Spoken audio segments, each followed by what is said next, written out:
Dear viewers, সবাইকে স্বাগত জানাচ্ছি আমাদের শিক্ষক নিবন্ধন প্রস্তুতির একটি ধারাবাহিক আয়োজনে। এখানে আমরা গণিতের কমপ্লিট একটি প্রস্তুতি সম্পন্ন করব, যাতে আপনারা বিগত 10 বছরের প্রশ্নগুলো আয়ত্ত করতে পারেন, এবং এই ভিডিওগুলো পার্ট বাই পার্ট আকারে কিন্তু সাজানো থাকবে। আপনারা অবশ্যই ভিডিওটা প্রথম থেকে শেষ অবধি মনোযোগ সহকারে দেখবেন। তো দেখেন, শুরুতেই যে অঙ্কটা দেয়া রয়েছে, অঙ্কটাতে বলা হচ্ছে 9x² + 16y² এর সাথে কত যোগ করলে যোগফল পূর্ণবর্গ রাশি হবে। 6xy, 12xy, 24xy নাকি 144xy। 12তম শিক্ষক নিবন্ধন পরীক্ষায় স্কুল পর্যায়ে এই অঙ্কটা কিন্তু এসেছিল। তো এই ধরনের অঙ্ক যেখানে বলা হবে যে পূর্ণবর্গ রাশি হবে, তখন মনে রাখবেন যে সেখানে হয় a+b² সূত্রটা আমাদেরকে এই আদলে সাজাতে হবে, অথবা a-b² এই আদলে আপনাদেরকে সাজাতে হবে। ঠিক আছে, তাহলে কি আছে অঙ্কটা আছে কিন্তু 9x তার উপরে স্কোয়ার প্লাস হচ্ছে 16y²। এভাবে রয়েছে।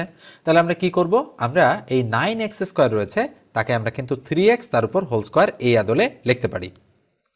এরপরে দেখেন, আমি প্লাস চিহ্ন দিলাম, দেওয়ার পরে এই যে 16y² রয়েছে এটাকে আমি লিখতে পারি 4y তার উপর কিন্তু হোল স্কোয়ার। আচ্ছা বলেন তো দেখি, a² আর b² তৈরি হলো, তাহলে মাঝখানে কত হবে 2ab। তাহলে সূত্রের 2 ইন্টু a বলতে কি 3x বসাই দিলাম, ইন্টু b বলতে 4y, তাহলে আমি 4y বসাই দিলাম। তাহলে বলেন তো দেখি কি হচ্ছে, a² + 2ab + b²। কিন্তু মাঝখানের যে বিষয়টা, অর্থাৎ এই যে বিষয়টা, এই বিষয়টা কিন্তু এই অঙ্কটাতে কোথাও ছিল না। অর্থাৎ এটা মানে 9x² এখানে আছে, আর এটা মানে 16y² এখানে আছে, কিন্তু এই জিনিসটা কিন্তু এই অঙ্কের মধ্যে ছিল না। তাহলে এটাকে আমরা অতিরিক্ত নিয়ে এসেছি। তাহলে এটা কত বলেন তো দেখি, এটা কিন্তু হচ্ছে 3 × 6 4 6 24xy, তার মানে 24xy। এই জিনিসটা যেহেতু অতিরিক্ত এনেছি, তাই বলা হচ্ছে যে এই দুটোর সাথে কত যোগ করলে, তার মানে 24xy যোগ করলে কি হবে, পূর্ণবর্গ রাশি হবে।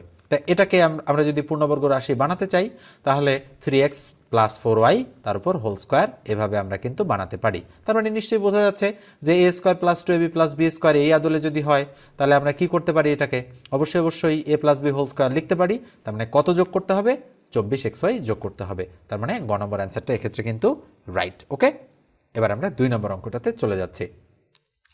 2 নম্বর অঙ্কটা দেখেন কি বলা হচ্ছে, যে 5টি ঘন্টা একত্রে বেজে যথাক্রমে 5, 10, 15, 20 ও 25 সেকেন্ড অন্তর বাজতে লাগলো। কতক্ষণ পর ঘন্টাগুলো আবার একত্রে বাজবে? এই ধরনের অঙ্ক কিন্তু ম্যাক্সিমাম চাকরির পরীক্ষায় আসতে দেখা যায়, এবং জাস্ট লসাগু করার মাধ্যমেই কিন্তু আমরা এই অঙ্কগুলোর সলিউশন বের করতে পারি। তবে আমরা দেখতে পাচ্ছি যে এখানে অঙ্কটাতে সেকেন্ড দেওয়া রয়েছে, আর অ্যান্সার চয়েজে প্রত্যেকটাতেই মিনিট দেওয়া রয়েছে। তার মানে ফাইনালি আমাদের সেকেন্ডকে কি করতে হবে, মিনিটে কনভার্ট করতে হবে। এটা কিন্তু আমরা একটু খেয়াল রাখবো। তাহলে অঙ্কে কি বলা হচ্ছে, অঙ্কে বলা হচ্ছে 5, তারপরে কত 10, তারপরে কত 15, তারপরে কত 20, তারপরে কত 25। তাহলে এই যে 5টা সংখ্যা, এখানে এটাকে যদি আমরা 5 দ্বারা ভাগ করি, তাহলে 5 × 5, 5 × 2 = 10, 3 × 5 = 15, 4 × 5 = 20, 5 × 5 = 25। তাহলে খেয়াল করেন, এবার আবার 2 দিয়ে ভাগ করা যায়। তাহলে 2 × 1 = 2, 3, 2 × 2 = 4 আর 5। তাহলে কত হলো, কত থাকে 5, 2, 3, 2, 5। তার মানে 5 × 2 = 10, 3 × 10 = 30, 30 × 2 = 60। 5 দিয়ে 60কে গুণ করলে 5 × 7 = 300। তার মানে কত সেকেন্ড, 300 সেকেন্ড কিন্তু হচ্ছে আমাদের এখানে। তো এখন যেহেতু মিনিটে রয়েছে, আচ্ছা বলেন তো দেখি 300 সেকেন্ড মানে কত মিনিট। তার মানে 300কে যদি আমরা 60 দিয়ে ভাগ করি, তাহলে এখানে মিনিট বের হবে। তাহলে 0 0 কাটা, আর 5 6 30, তাহলে কয় মিনিট বলেন তো দেখি, 5 মিনিট। তার মানে আমরা বলতে পারি যে এই অঙ্কটার অ্যান্সার হচ্ছে 5 মিনিট। তার মানে ক নম্বর অ্যান্সারটা এক্ষেত্রে কিন্তু রাইট। ঠিক আছে, এবার আমরা 3 নম্বর অঙ্কটাতে চলে যাচ্ছি। তো এরপর যে একটু বলি, যারা এখন পর্যন্ত চ্যানেলটি সাবস্ক্রাইব করেননি তারা মাস্ট বি সাবস্ক্রাইব করবেন, আর যারা ফেসবুক থেকে দেখছেন অবশ্যই ফলো দিয়ে রাখেন, আর ভিডিওটাতে একটা লাইক দিতে ভুলবেন না। 3 নম্বর অঙ্কটা দেখেন কি বলা হচ্ছে, যে দুটি সংখ্যার বর্গের সমষ্টি 13 এবং গুণফল 6 হলে সংখ্যা দুটির বর্গের অন্তর কত? তাহলে এই অঙ্কটাতে ভাষাগতভাবে জিনিসগুলো দেয়া রয়েছে। বলা হচ্ছে দুটি সংখ্যার বর্গের সমষ্টি। তাহলে আমরা ধরে নিলাম যে ধরি আমাদের প্রথম সংখ্যাটি, তার মানে প্রথম সংখ্যাটি হচ্ছে x, এবং দ্বিতীয় সংখ্যাটি আমরা ধরে নিলাম হচ্ছে y। তাহলে প্রশ্ন মতে বা শর্ত মতে আমরা কি বলতে পারি, আমরা বলতে পারি দুটি সংখ্যার বর্গের সমষ্টি, তার মানে x² + y²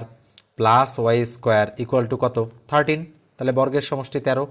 এবার গুণফল 6, তাহলে সংখ্যা দুটার গুণফল মানে x × y। তাহলে এটা দ্বিতীয় শর্ত, তার মানে এটা প্রথম শর্ত, এটা দ্বিতীয় শর্ত। তাহলে xy = কত, 6, যেহেতু গুণফল 6 বলা হচ্ছে। বলছে সংখ্যা দুটির বর্গের অন্তর কত, তার মানে কি বের করতে হবে, x square minus y square equal to what, এটা আমাদের বের করতে হবে। তো এখন এই অঙ্কটা যদি আমরা সলিউশন করতে যাই তাহলে আমাদের কিভাবে করতে হবে একটু খেয়াল করেন বিষয়টা। তাহলে কি বের করতে বলেছে, x square minus y square, তাহলে আমরা একটু ডান সাইডে লিখি যেটা বের করতে বলেছে x square minus y square. এটা যদি আমরা বের করতে চাই তাহলে বলেন তো এর সূত্র কি, এক্স প্লাস ওয়াই ইন্টু কিন্তু এক্স মাইনাস ওয়াই। তাহলে এই এক্স প্লাস ওয়াই আর এক্স মাইনাস ওয়াই এর অঙ্ক থেকে আমরা মান খুঁজবো। তা আমরা দেখতে পাচ্ছি মান দেওয়া আছে এক্স স্কোয়ার প্লাস ওয়াই স্কোয়ারের এবং এক্স ওয়াইয়ের, যেখানে কিন্তু x plus y x minus y এই দুটার কোনোটাই নাই। তাহলে অবশ্যই আমরা এখান থেকে এই ক্লু থেকে এই দুটো মান বের করব। তাহলে আমরা যদি এখান থেকে অর্থাৎ এই যে সূত্রটা রয়েছে এখানে x square plus y square, এখান থেকে যদি আমরা বের করতে চাই তাহলে আমরা এভাবে বের করতে পারি যে x square plus y square এর অনুসিদ্ধান্ত কি, অনুসিদ্ধান্ত হচ্ছে এ প্লাস বি তার উপর কি হোল স্কোয়ার মাইনাস হচ্ছে কি বলেন তো 2ab, তার মানে x plus y whole square minus হচ্ছে 2xy। এটা কিন্তু একটা অনুসিদ্ধান্ত। ওকে, আমি অনুসিদ্ধান্ত আপনাদেরকে করিয়েছি, আমার অনেকগুলো লেকচার রয়েছে, আপনারা চাইলে সেগুলো দেখে আসতে পারেন। তাহলে বলেন তো এক্স স্কোয়ার প্লাস ওয়াই স্কোয়ারের মান কত, 13, তাহলে বসাই দিলাম 13 equal to x plus y তার উপর হোল স্কোয়ার, কারণ এটার মান তো আমরা বের করতে চাই তাই না, এক্স প্লাস ওয়াইয়ের মান মাইনাস 2 ইন্টু এক্স ওয়াইয়ের মান কত 6, বসাই দিলাম 6, তাহলে 13, বলেন তো 6 দুগুণ কত হয় 12, তাহলে এই 12 এইদিকে গেলে কত হয় প্লাস 12 ইকুয়াল টু কি হয় এক্স প্লাস ওয়াই তার উপর কি হোল স্কোয়ার। তাহলে বলেন দেখি, বা এবার এখানে কি হয় x plus y equal to আমরা কি বলতে পারি এই 13 আর 12 25, তার মানে এই স্কোয়ার ওইদিকে গেলে রুট হয়, তাহলে রুট 25। বলেন তো দেখি 25কে রুট করলে কত হয় 5, তার মানে এক্স প্লাস ওয়াইয়ের মান আমরা কত পেলাম 5, তার মানে এই মানটা আমরা পেলাম 5। এবার আমরা এক্স মাইনাস ওয়াইয়ের মান বের করব। তাহলে আবার আসেন, আমি একটু এখানে করাই দিচ্ছি, আবার কিন্তু আমরা এই ক্লুটাকেই ব্যবহার করব। আমি একটু অন্য কালার দিচ্ছি। তাহলে এই ক্লুটার থেকে যদি আমি বের করি তাহলে বলেন তো দেখি x plus y x square plus y স্কোয়ারের অনুসিদ্ধান্ত কি এক্স মাইনাস ওয়াই তার উপর হোল স্কোয়ার প্লাস কিন্তু আমরা কি বলতে পারি প্লাস কিন্তু 2xy, এটা আমরা বলতেই পারি। তাহলে বলেন তো দেখি এক্স স্কোয়ার প্লাস ওয়াই স্কোয়ারের মান কত 13 equal to x minus y এর মান তো আমরা বের করতে চাই, তাহলে x minus y whole square ঠিক রাখলাম। আচ্ছা বলেন 2 এক্স ওয়াইয়ের মান কত 6, তাহলে 6 দুগুণ 12, তাহলে বসাই দিলাম 12। তাহলে আমরা কি করতে পারি এই 13 আর এই যে 12 রয়েছে এদিকে আসলে মাইনাস হয়, তার মানে আমরা বলতে পারি 1 equal to x minus y তার উপর কি হোল স্কোয়ার।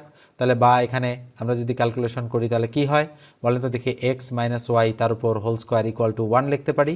তাহলে সুতরাং X minus Y equal to 1কে রুট করলে কত হয় 1, তার মানে আমরা বলতে পারি যে এই যে এখানে আমরা কত এক্স প্লাস ওয়াইয়ের মান 5 পেয়েছি আর এক্স মাইনাস ওয়াইয়ের মান আমরা কত পেলাম 1 পেলাম, তাহলে এই 1টা বসাই দিব। আচ্ছা বলেন তো 5 আর 1 গুণ করলে কত হয় 5 1 5, তার মানে এক্স স্কোয়ার মাইনাস ওয়াই স্কোয়ারের মান কত 5, তার মানে 5 হচ্ছে আমাদের আনসার। ঠিক আছে, তো দেখেন এই যে অঙ্কটা আমরা এখান থেকে করলাম, এই অঙ্কটা কিন্তু মোটামুটি কঠিন ধাঁচের একটা অঙ্ক, তবে আপনারা যদি অনুসিদ্ধান্ত সম্পর্কে এবং সূত্র সম্পর্কে ভালো ধারণা রাখেন তাহলে কিন্তু অঙ্কটা আপনাদের জন্য করা অনেকটা সহজ হবে। ওকে, তো এইভাবে আপনাদের কিন্তু বুঝে বুঝে অঙ্কগুলো কিন্তু করতে হবে। অথবা আপনারা একটা বিষয় খেয়াল করতে পারেন, আপনারা পর্যবেক্ষণের মাধ্যমেও কিন্তু এই অঙ্কগুলোর অ্যান্সার করতে পারেন। আচ্ছা বলেন তো দেখি দুইটা সংখ্যা যাদের গুণফল 6, তাহলে সংখ্যা দুটা কত কত হতে পারে। সংখ্যা দুটা দেখেন এখানে যে দুটি সংখ্যার গুণফল 6, তার মানে একটা হতে পারে 6 গুণন 1 আর একটা হতে পারে 3 গুণন 2। ওকে, এই দুইভাবে হতে পারে। তাহলে আমরা যদি দেখি 6 আর 1, তাহলে 6 আর 1 গুণ করলেও এক্স আর ওয়াই গুণ করলে 6 হচ্ছে, আর 3 আর 2 তার মানে এক্স আর ওয়াই গুণ করলে 6 হচ্ছে, তার মানে এই দুটোর মধ্যে যে কোনো একটা হবে এক্স এবং ওয়াই এর মান হিসেবে। এবার আমরা পরের কন্ডিশন অর্থাৎ এটা যাচাই করব। তাহলে বলেন তো দেখি 6 যদি হয় 6 এর স্কোয়ার 36 আর 1 এর স্কোয়ার 1, 36 এর 37, যেখানে 13 আছে, তাহলে নিঃসন্দেহে পরেরটা হবে। তাহলে 3 এর স্কোয়ার মানে 9 আর 2 এর স্কোয়ার মানে 4, 9 4 13, তার মানে আমরা বলতে পারি একটা 3 আর একটা কত 2, তাহলে এক্স এর মান হচ্ছে একটা 3 আর একটা 2। তাহলে আমরা যদি এখন এখান থেকে ক্যালকুলেশন করি তাহলে 3 এর স্কোয়ার মাইনাস 2 এর স্কোয়ার, তাহলে 3 3 9 2 2 4, তাহলে 9 থেকে যদি 4 বাদ দেই তাহলে কত থাকে 5। এইভাবে আপনারা পর্যবেক্ষণের মাধ্যমেও কিন্তু অঙ্কের অ্যান্সার খুঁজে বের করতে পারেন। ঠিক আছে, তো কিভাবে করবেন সেটা আপনাদের ব্যাপার, আমি দুটো ওই আপনাদেরকে দেখাই দিলাম। এটা হচ্ছে ডিটেলস এবং এখন যেটা বললাম সেটা হচ্ছে শর্টকাট মেথড। ওকে, তো এই ডিটেলস এবং শর্টকাট এই দুই ধরনের অঙ্ক শেখার জন্য আপনারা আমার কাছে ম্যাথের একটা কোর্স করতে পারেন, যেটার নাম আমি দিয়েছি বেসিক ম্যাথ কোর্স। এই মুহূর্তে স্পেশাল একটা অফার চলছে, আমার রেগুলার কোর্স ফি কিন্তু 2000 টাকা।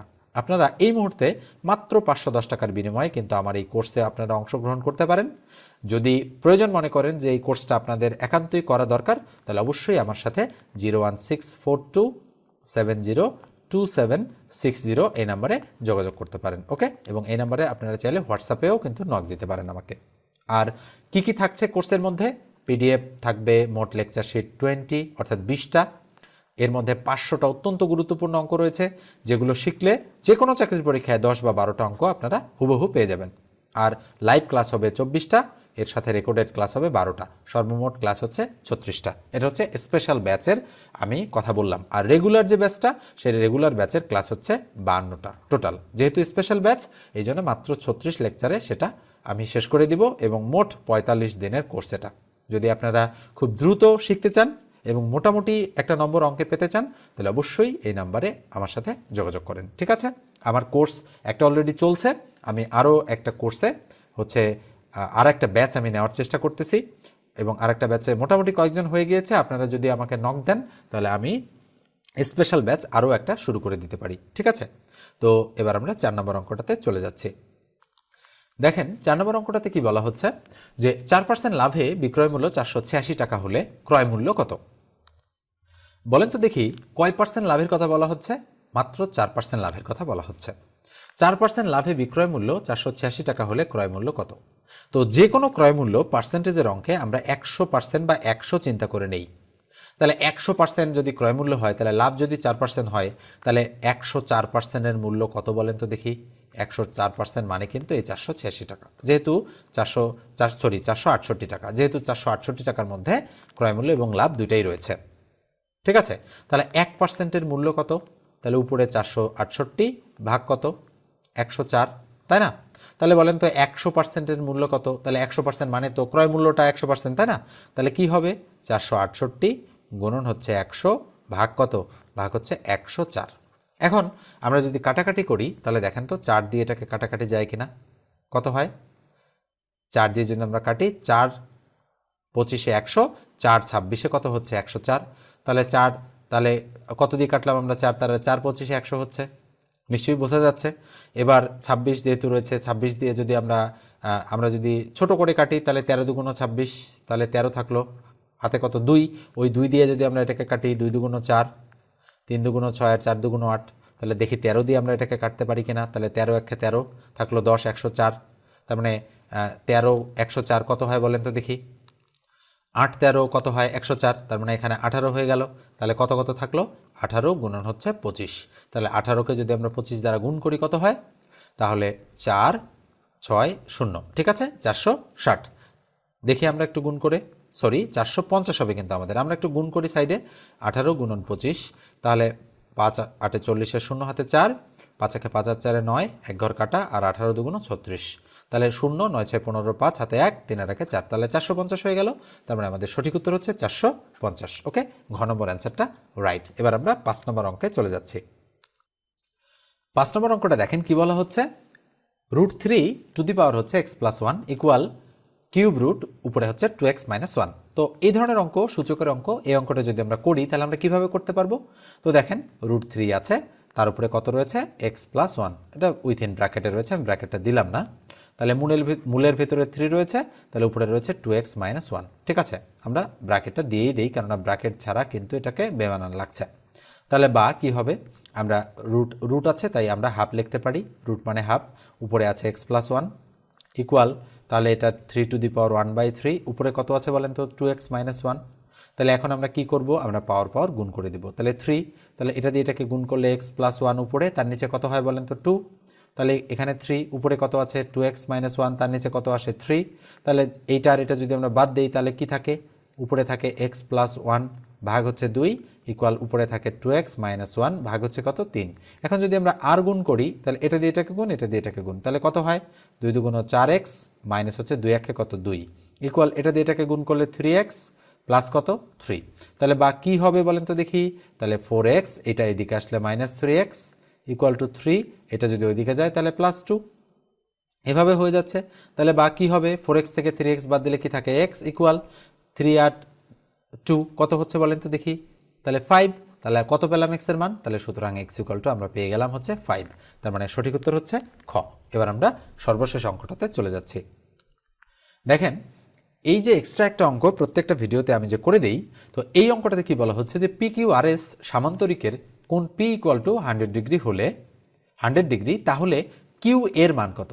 তো এখানে মনে করেন যে এর রয়েছে যে কিউ এর মান কত, 120 ডিগ্রি, 100 ডিগ্রি, 90 ডিগ্রি নাকি 80 ডিগ্রি। তো এখন আমরা একটা সামান্তরিক অঙ্কন করব। স্ক্রিনে আপনারা দেখতে পাচ্ছেন আমি একটা সামান্তরিক অঙ্কন করেছি, পি কিউ আর এস। এটা হচ্ছে একটা কি সামান্তরিক। আমরা যদি আয়তক্ষেত্রটাকে একটু ট্যাপ করে অঙ্কন করি তাহলে কিন্তু এটা সামান্তরিক হয়ে যায়, এবং এর প্রত্যেকটা বাহু কিন্তু সমান নয়, বিপরীত বাহুগুলো সমান। এই বাহু আর এই বাহু সমান, আবার এই বাহু আর এই বাহু কি সমান। তাহলে কি বলা হচ্ছে যে পি কিউ আর এস সামান্তরিক। এটা পি কিউ আর এস একটা সামান্তরিক অঙ্কন করেছে, কোণ পি 100 ডিগ্রি। তাহলে এই যে কোণটা, এই কোণটা কত ডিগ্রি? 100 ডিগ্রি। ওকে, 100 ডিগ্রি। তাহলে কিউ এর মান কত? তার মানে এই কোণটার মান জানতে যাচ্ছে। আচ্ছা বলেন তো দেখি, এই কোণটা আর এই কোণটা তো সেম হবে, তাই না? তাহলে এটা যদি 100 ডিগ্রি হয় তাহলে এটাও 100 ডিগ্রি। তাহলে এইবার বলেন তো দেখি, একটা চতুর্ভুজ কত ডিগ্রি কোণ উৎপন্ন করে? 360 ডিগ্রি। তাহলে এখানে 100 আর 100 কত আছে? 200। তাহলে এই 200 যদি আমরা বাদ দিয়ে দেই তাহলে কত ডিগ্রি থাকে? 160 ডিগ্রি থাকে। তাহলে এই কোণটা আর এই কোণটা যদি সমান হয় তাহলে 160কে যদি আমরা 2 দিয়ে ভাগ করি তাহলে এই কোণটা পাওয়া যাবে। তাহলে কাটাকাটি করলে 8 দুগুণ 16, তাহলে 80 ডিগ্রি। তাহলে বলতে পারি এটাও 80 ডিগ্রি, এটাও হচ্ছে 80 ডিগ্রি, যেহেতু এই দুটো কোণ সমান এবং এই দুটো কোণ সমান, তাই না?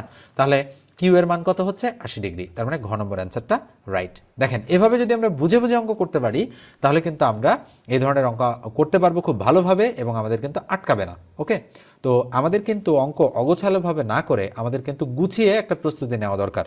এই জন্য আপনারা করবেন কি, গুছিয়ে প্রস্তুতি নেবেন, পাশাপাশি অঙ্ক প্র্যাকটিস করার জন্য এবং বিভিন্ন ক্যাটাগরির অঙ্ক বোঝার জন্য আমার এই ভিডিওগুলো আপনারা দেখবেন।